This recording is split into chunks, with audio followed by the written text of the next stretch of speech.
abot kang Diyos, maaraman taman po ang komportable, yung tinatawag kitang katunanungan. Yan. Ang totoong katunanungan, mayo, dahil ta makukua, but sabihin, tuninong talagang girong-girong. Ang totoong katunanungan, makukata po ni, dawa may bagyo sa buhay ta. Dawa po, may mga inaagihan kita sa buhay, may kapayapaan sa buhay ta. May katrangkiluhan. Yan ang mensahe tango niyan, aaboton. So, handa na po ba kayo? Amen. Are you ready? Are you ready? Yes, I'm Yan. ready. So, may mga bago ako hindi, ning kabistado, may mga kakilala na rin. Si Kuya, andyan, may mga akin. So, maray na habanggi po sa inyo. Ako po, may tulong pamigbi. Pirmi kong, okay lang magbikol, Tagalog. Tagalog tayo. May tatlo akong panalangin, palagi kong pinapanalangin. Pero bago yan, basahin ko muna ang talatang ating pagbabatayan. Makukuha po yan sa, kuya, palit ng mic. Makalugon ko ganun. Pero na may natato. Kusugan mo, kuya. Naimaya, di. Nagay na eh. So, sa to pong pagkukuha na ng teksto, pagbabasahan ta po, makukuha ta sa mga awit, chapter 34. Pati mga awit. Ang awit 34.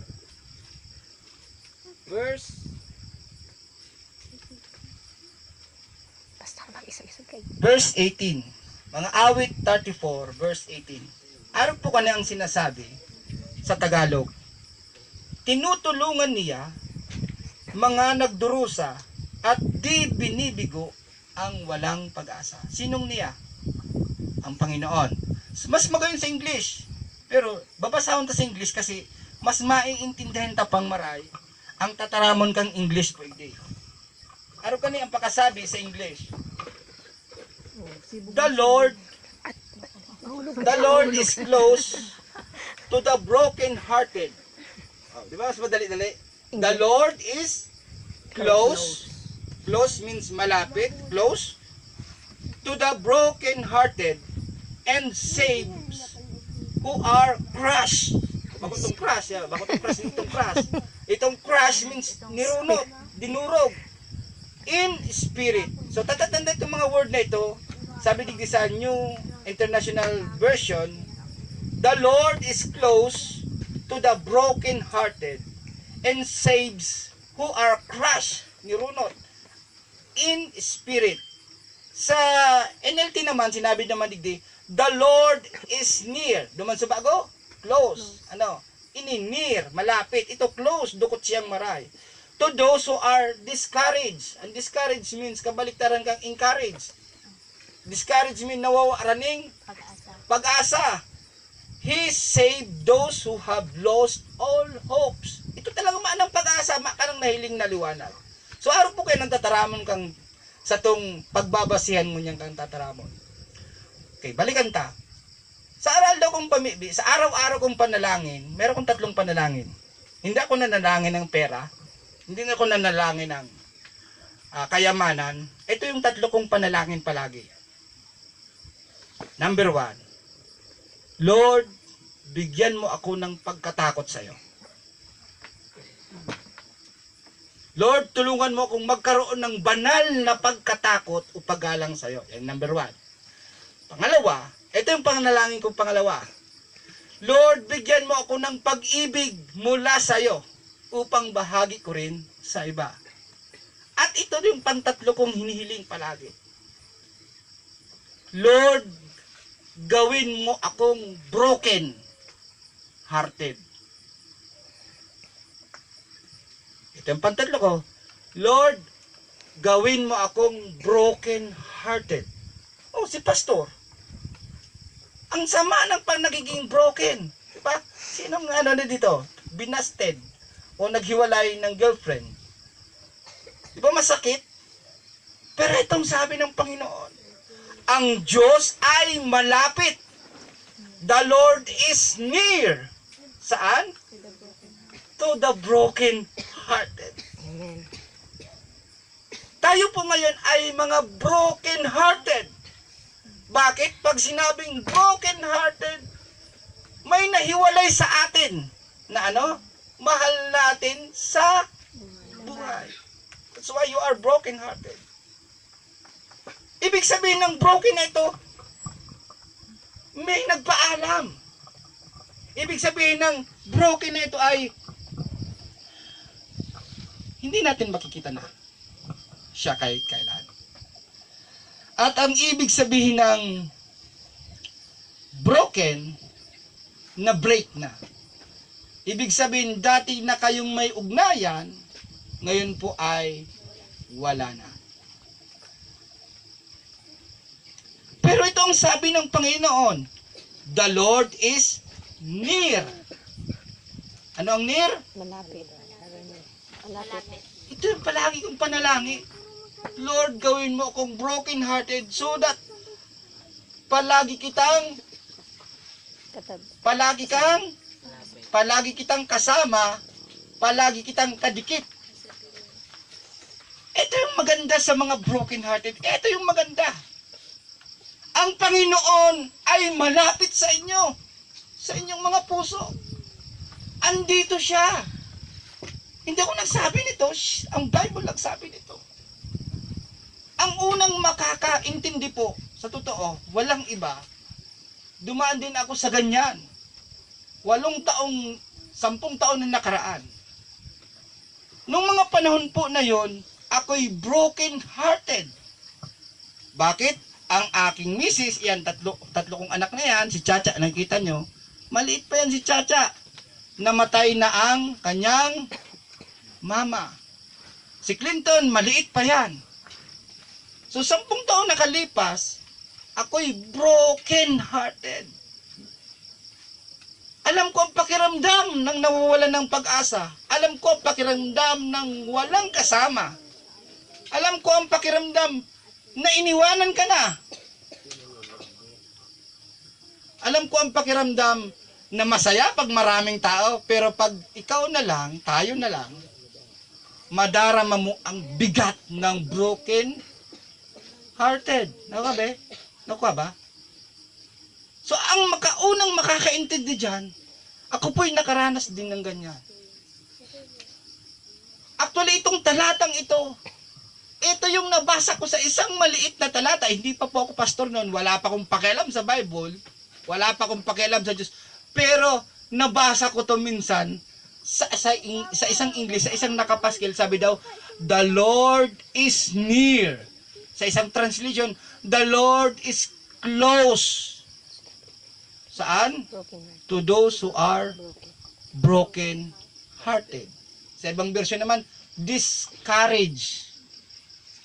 To those who are discouraged. Discouraged means nawawala na ng encouragement. Kahit gaanong, tugang, magpadagos ka, ang buhay, araw lang ka na lilipas na.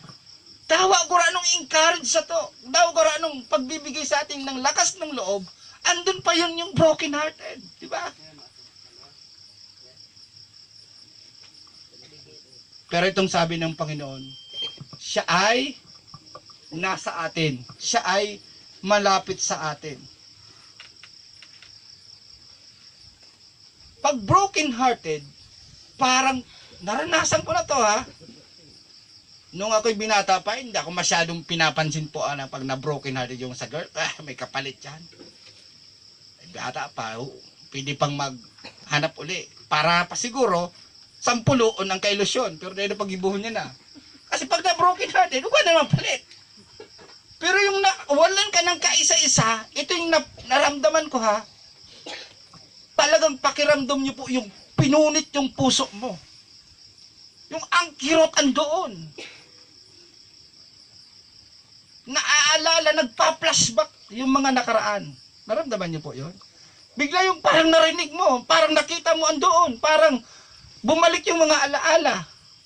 Para bagang itong buhay na buhay, pagtingin mo, totoo ba to? Mga 3 days, mula ngayon, parang wala pa yan.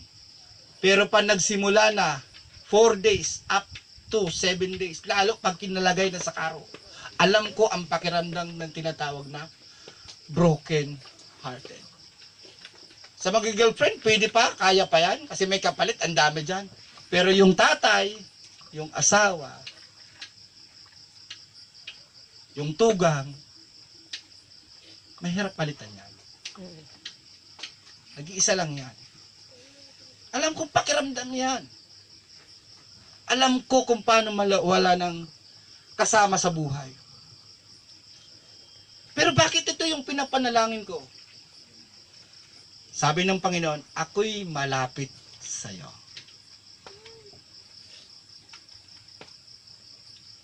Tandaan niyo po, may naiwan, may lumisan, meron kang kasama. Mm. Sino ang kasama mo? Ang Panginoon. Pag sinabi nating near, malapit, gusto ng Diyos na kasama ka. Gusto ng Diyos katabi ka. Andyan lang siya.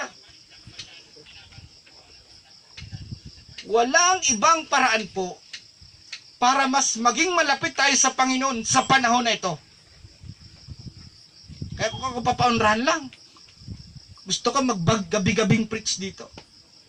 Hanggang sa last night. Pero limited tayo kasi may mga schedule naman po kami. Pero pinapaalala sa talatang ito, walang ibang paraan na mas malapit ang Panginoon sa iyo, hindi kung saan matagumpay ka, kung saan masaya ka, mas malapit ang Panginoon kapag broken-hearted ang isang tao.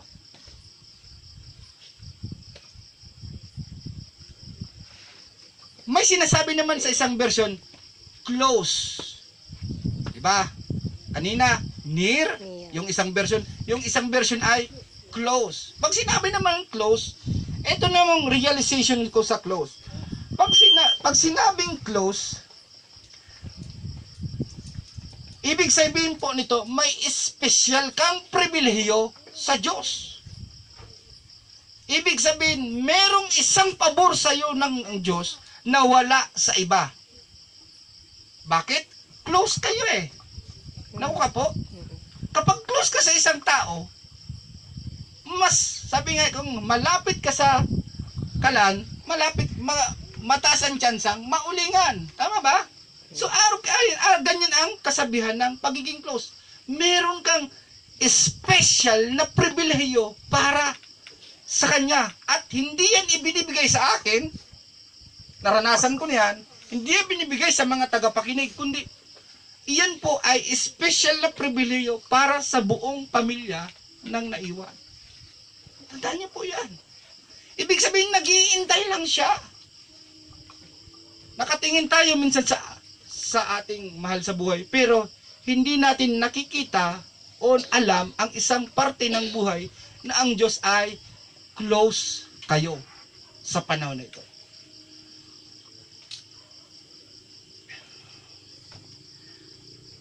Mga kapatid, ito yung oras na kung saan close kayo, ito yung oras na kung saan ang panalangin mo siguradong pakikinggan. Amen. Sino sa inyo ang mahilig manalangin o nananalangin, pero parang hindi napapakinggan ng Diyos? Ang sagot kasi dyan ay, hindi kayo close. Ako naranasan ko itong close na tinatawag na ito. Nung